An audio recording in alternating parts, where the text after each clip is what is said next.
Ryder Power Tools представя водна помпа с електронен пресостат RDWP-20. Центробежна помпа, която се управлява от електронен пресостат. Тази помпа е подходяща при водоснабдяване от собствен водоизточник. Пресостатът включва и изключва помпата автоматично, в зависимост от поддържаното в тръбопровода налягане на водата. При спадането му помпата се включва и се самоизключва, щом налягането надхвърли зададената стойност.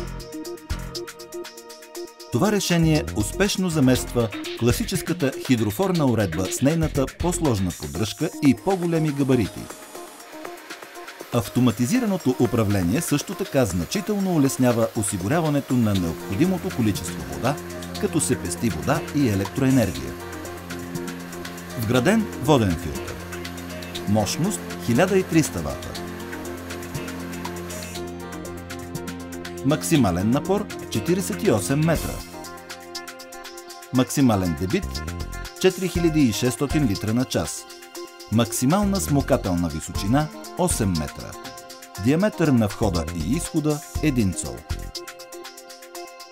Водна помпа с електронен пресостат RDWP-20.